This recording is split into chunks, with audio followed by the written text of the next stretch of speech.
Hello everyone. My name is Drew and welcome to this video. In this video, I want to talk about top 5 of the scariest, real-life haunted house stories you'll ever hear. Number 1. The Lemp Mansion in St. Louis, Missouri. The Lemp Mansion in St. Louis, which is known to be one of the most haunted places in America due to a tragic history. The 33-room home was built in the 1860s by William Lemp, a successful brewery owner who ended up killing himself in 1904 after the youngest of his 4 sons, Frederick, died. A few years later, his wife also died of cancer in the house. Then, in 1922, William Lemp Jr. shot himself in the same room William Sr. killed himself.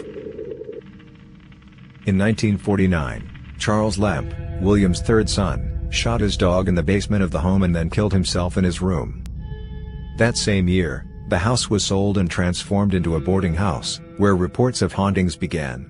According to Destination America, witnesses have experienced burning sensations and slamming doors.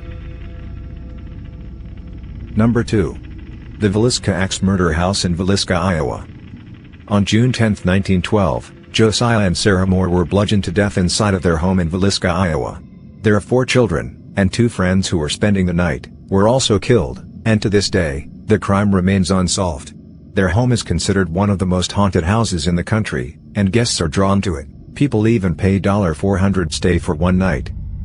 Tours have been cut short by children's voices, falling lamps, moving ladders, and flying objects, says the Villisca Axe Murder House website. And, in 2014, a paranormal investigator stabbed himself after spending the night. Skeptics have left believers, adds the website. Number 3. S.K. Pierce House. Massachusetts has no shortage of haunted mansions, it seems, and the S.K. Pierce Victorian is one of the state's eeriest. The original occupant, Sylvester Pierce, had just started making his fortune in the furniture business when he built this home for himself, his son, and his wife, Susan. As a man about town, he hosted many notable people in his 7,000-square-foot home throughout the years, including President Calvin Coolidge, Betty Davis, and Norman Rockwell. Only a week after moving into the home, Susan fell ill and passed away from a mysterious bacterial disease. A year later, he remarried Ellen, a woman 30 years his junior, and had 2 more children. Years later, when both Sylvester and Ellen had passed away, his sons embarked on a fiery feud about the property as well as the furniture company, but the Great Depression swept in and made their choice easier since the company basically went bankrupt. The youngest son, Edward, was given control of the home when he turned it into a boarding house. It became a hotspot for illicit activities, including the murders and sudden, tragic deaths of several occupants, according to local lore. As a result of these violent ends, guests have reported every kind of haunting imaginable, from visions of apparitions to flying objects, disembodied sounds, pressure, temperature drops, and more. Number 4. Hotel Monte Vista in Flagstaff, Arizona. The Hotel Monte Vista has numerous paranormal guests they can't get rid of. The hotel, which opened as the Community Hotel in 1927, named after the townspeople who helped raise the funds for its construction, has a history of underground opium dens, speakeasies, and gambling. Today, the hotel is known for the paranormal activity that haunts some of the rooms and halls. Guests who've stayed in room 220 have experienced the TV changing channels on its own accord, and some have said they felt cold hands touching them in their sleep. There's also reportedly a phantom bellboy who knocks on doors and announces room service, but when guests get to the door, no one's there. One of the more popular, and possibly most disturbing encounters, is the sound of an infant crying in the basement. The hotel website reads, "Staff have found themselves running upstairs to escape the sound of the cries. Though the sounds are very real to those who hear them, there has been no information that has explained the phenomenon." Number 5. Los Feliz Murder Mansion in Los Angeles, California.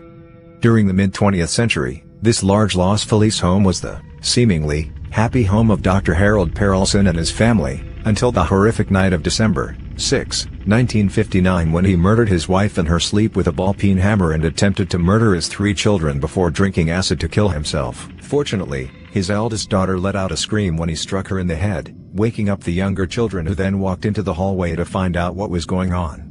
During the commotion, they were all able to flee.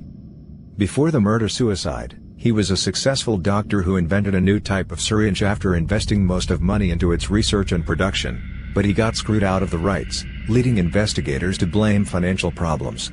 Other creepy details include a passage of Dandy's Divine Comedy left open on his bedside table.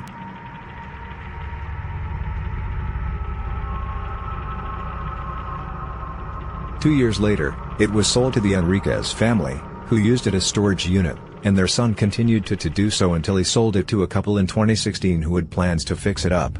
But it seems to have scared them off because within a few years it's on the market again. Photographers also report a feeling of needing to run away from the house when they get close up to it.